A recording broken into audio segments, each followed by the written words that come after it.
सीने में जुनून, आंखों में देशभक्ति की चमक रखती हूँ। दुश्मन के सामने भी मुस्कुराने की हिम्मत रखती हूँ। माननीय पूज्य गुरुजनों અને મારા વાલા મિત્રો, આપ સૌને નમસ્કાર।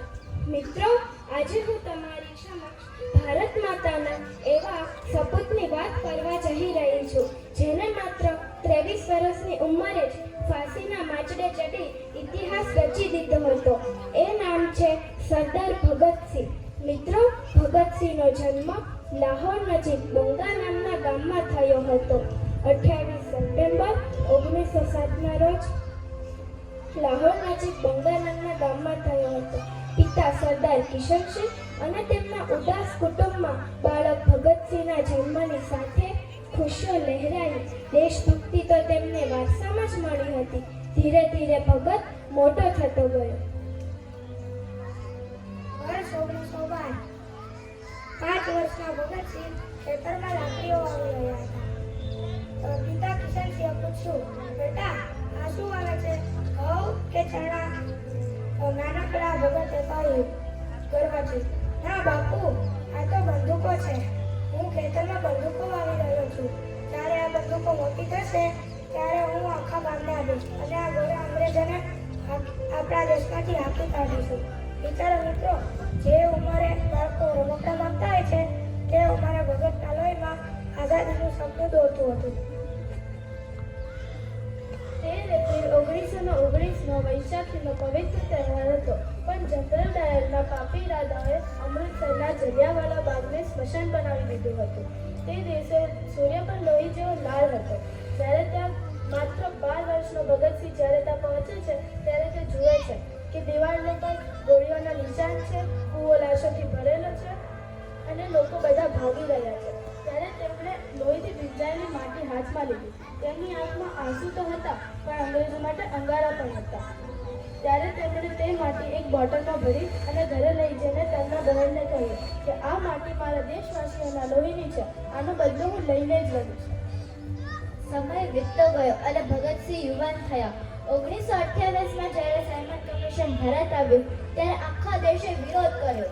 Simon go back, Simon go back ના નારા લાગતા હતા। અંગ્રેજ અધિકારી સ્કોટે લાલા લજપત રાય પર નિર્દયતાથી લાઠીઓ વરસાવી। લાલાજીનું મૃત્યુ થયું।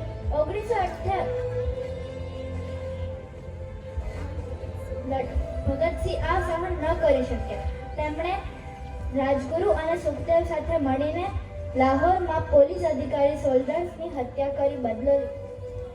પછી આવ્યો 8 એપ્રિલ 1929નો દિવસ। દિલ્હીની એસેમ્બલીમાં અંગ્રેજો કાળા કાયદા બનાવી રહ્યા હતા। અચાનક ધડામ! ભગતસિંહ સાથે મળીને સેન્ટ્રલ એસેમ્બલીમાં બોમ્બ ફેંક્યો।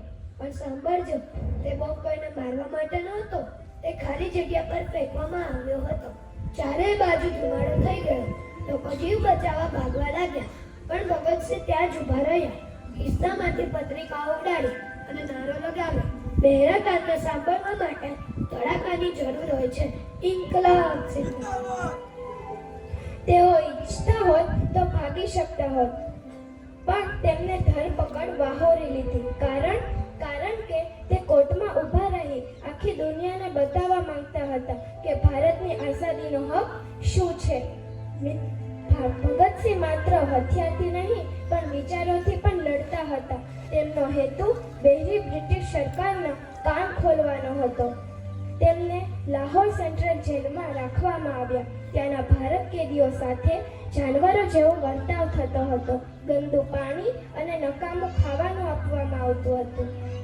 ભગતસિંહે જેલની અંધારી કોટડીમાં પણ ક્રાંતિ શરૂ કરી। તેમને ભૂખ હડતાળ જાહેર કરી। 1 દિવસ, 10 દિવસ, 50 દિવસ અને છેવટે 116 દિવસ અંગ્રેજોએ તેમને તોડવા માટે દૂધના કુંડા મૂક્યા। તેમને માર માર્યો, પણ ભગતસિંહ અડગ રહ્યા અને તેમનો વજન ઘટી ગયો। તેમનો આત્મવિશ્વાસ તો હિમાલય જેટલો અડગ રહ્યો। છેવટે અંગ્રેજ સરકારને ઝૂકવું પડ્યું અને કેદીઓની શરતો માંગવી પડી। આ હતી ભગતસિંહની જીત। તેઓ જ્યારે જેલમાં હતા ત્યારે પણ પુસ્તકોનું વાંચન કરતા। એકવાર જેલરે પૂછ્યું કે તમારી ફાંસીની સજા થવાની છે તો પણ તમે કેમ આટલું બધું વાંચન કરો છો? ભગતસિંહે હસતે મોંએ કહ્યું કે હું મરતા પહેલા દુનિયાભરના ક્રાંતિવીરોના વિચારો જાણવા માંગુ છું. શરીર મરી શકે છે પણ વિચારો ક્યારેય મરતા નથી.